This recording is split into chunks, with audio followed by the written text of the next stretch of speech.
Chad Hasty Show News Talk, 95.1 FM and 790 AM KFYO. Appreciate you tuning in today. Joining us on the phones right now, GOP political strategist Matt Mackowiak. Matt, good morning. How are you today? Doing great this morning, Chad. How about you? Doing great. Thanks for joining us. Appreciate it as always. Let's take a look back a little on last Tuesday's primary results. Any big surprises for you? No, I wouldn't say so. Not any real big ones. Look, overall, it was a pretty good night for incumbents. You didn't have a lot of incumbents get beat. I think you had, 2 Republicans in the Texas House, Villalba from Dallas and Faircloth from Galveston. You had, I think, 4 Democrats in the House get beat in primaries. But, sort of this wave of, I don't know what you want to call it, anti-Strauss or anti-moderate energy on the right didn't materialize in significant victories. You had some very interesting state Senate primaries, obviously, with Pat Fallon winning big in the Collin County, Wichita Falls district over the incumbent Craig Estes. You had Angela Paxton win the very expensive open seat over Phil Huffhines. As you know all too well, your incumbent Kel Seliger in Amarillo was able to avoid a runoff. So, some of those local races were interesting in terms of the dynamics and the ultimate numbers.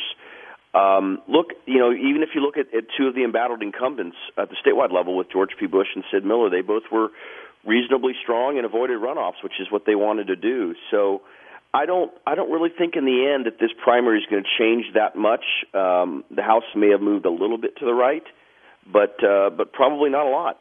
What do you make of? There's been a lot of discussion about Empower Texans and going 2 for 14, I think is what they went in this in this primary season. What do you make of that? Have they lost their mojo, so to speak, or what is it? Where did they go wrong, you think? We're going to have to probably analyze the primary vote more closely to have a good sense of exactly what happened. One of the other factors, which I think you and I have talked about in previous conversations, is that the sort of the public education wing of the state was looking to infiltrate the Republican primary. And I don't think that mattered at a statewide level. I think it probably explains why Dan Patrick got 75% while Abbott got 90%. But I do think in particular legislative races, particularly in rural areas, that might have had an effect. And in some of these House races where they were going after incumbents, that could have made the difference. A 2 or 3 or 4% difference. I imagine the Empower Texans side is pretty disappointed about not beating Charlie Guerin in Fort Worth. They had a candidate there that was running. I know I think they had a better record in some of the open seats, right? If I remember correctly. But no, there's no question that of all the sort of Strauss-aligned incumbents that they went after, they really only had 2 that they, at least in the Texas House side. And Villalba was a good win for them, defeating Villalba. There's no question about that with Lisa Luby Ryan. But yeah, no, you ask a good question. I mean, Empower Texans remains pretty influential at the statewide level. I think they still have influence in Republican primaries. It just may not be quite as much as we thought. I remember 4 years ago in 2014, the last midterm election. They had a very good midterm in 2014, and they had less success this year. And so I think we're going to have to kind of look and analyze and see exactly why that was. Do you think on some level it had to do with, and we've seen this before, just nationally with other groups, maybe just bad candidates that were running? Yeah, I mean, it's kind of hard to say that broad brush. Every district is different. If you just look at a district like the Lyle Larson seat in San Antonio. Larson, there probably was an argument to make against Larson in San Antonio, but I don't know that a fairly unknown mayor from a very small town that had kind of a dodgy record was really the person to put all your hopes and dreams behind, and particularly your resources. So that sometimes is a challenge in some of these districts, is to find first-tier candidates that have real experience, that are proven conservatives, that can raise money, and that can make an argument against an incumbent. I mean, you're asking a lot for someone who's out there with a family, who's trying to make a living, to kind of stop what they're doing and commit to a state legislature's not just salary, but lifestyle of, being gone 4.5 months every other year and having hearings, and during the interim and making almost no money doing it. Not everyone can do that. In fact, most people can't do that. So, I imagine they'll probably analyze, kind of what happened, where they went wrong, what investments were not wise investments. I think they probably were surprised they didn't win a few more seats than they did. Yeah. Let's talk about two other politicians. Governor Greg Abbott, you can make the argument he didn't have a good night on Tuesday. Lieutenant Governor Dan Patrick had a great night, I think, on last Tuesday night. What are your thoughts on the differences between those two and how the people who they endorsed fared? Well, as it relates to Abbott, I think there will be a lot of conjecture and discussion and chatter about the wisdom of endorsing in those three seats.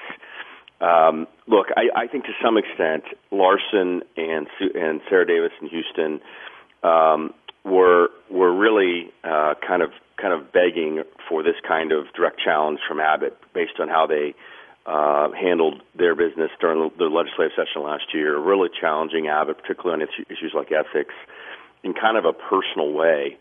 One of the questions about the Davis challenge that I think it will be interesting to see how it plays out is, had the Abbott preferred candidate defeated Sarah Davis, it's not clear that Susan Buckapole could have held that seat in Republican hands. And so that's another kind of question, given that that's a kind of basically a Democratic district. It's kind of a marginal district, but the Democrats have had success there with their presidential candidates. So, you look at Abbott. Obviously, he was successful in helping Mays Middleton defeat Wayne Faircloth, and of course, he had a very significant victory of his own with 90% of the primary vote. I think with a few people challenging him with just putting their name on the ballot for governor. So, I think the takeaway here, Chad, is the question is, does this do these results affect the relationship between Abbott and the Texas House? And I think the reason we can't say answer that with certainty yet is we don't know who the new speaker is going to be. We don't know who their team is going to be, who are their chairman, who are their lieutenants, how close are they to Abbott, where do they disagree on major issues. Until we know that, and that'll probably be end of this year when we'll have more clarity on that. It's very hard to say exactly how this will play for Abbott. I think what he has shown though now is he has money. He's willing to spend it. You're either with him or you're against him. And he was willing to do this, probably knowing all along that he was probably not going to win all three races. I think he still thought it was worth doing. As we kind of wrap up today's interview and wrap up our look back on the Texas primaries, obviously for the Democrats, they had a lot going on. The talk leading up to the primary was this blue wave that was going to crash over Texas, and the I guess torchbearer of the Democratic Party, Beto O'Rourke, received only 66% of support. That narrative went out the window after that, right? There's no blue wave coming. Well, I wrote about this both in my Washington Times column last Thursday, and then I wrote for a special column for the Austin American Statesman that ran today about this. Look, there's good news and bad news. I think the good news for conservatives is, the hyperventilating of late last week about the blue wave. No, it didn't materialize. You saw 1 million Democrats vote in the primary. You had 1.5 million Republicans vote in the primary. The lowest vote winning statewide candidate 4 years ago on the Republican side won 2.6 million votes. So even if Democrats can turn out every primary voter, they still have to go find another 1.5 million votes at least to win a statewide election in 2018. That's a tall task. Now, the bad news is that the Democrats doubled their statewide primary turnout from 4 years ago. Right. We can't pretend that's not significant. It is significant. They do have significant enthusiasm. We have to make sure Republicans have enthusiasm this fall, and I think we will for a mix of reasons. But look, this is going to be an interesting midterm. I still think Republicans are in good shape, at least in Texas, but we'll have to see kind of how it all plays out. Do you think, this final question now, do you think that when Senator Ted Cruz and Greg Abbott at the end of early voting, or maybe halfway through early voting, whichever it was, when they started sounding the alarm of, hey, look at these Democratic numbers, they're turning out to vote, do you think that may have motivated Republicans to turn out to the polls? Because we saw those figures of the top 10 to 15 largest counties where Democrats were outvoting Republicans.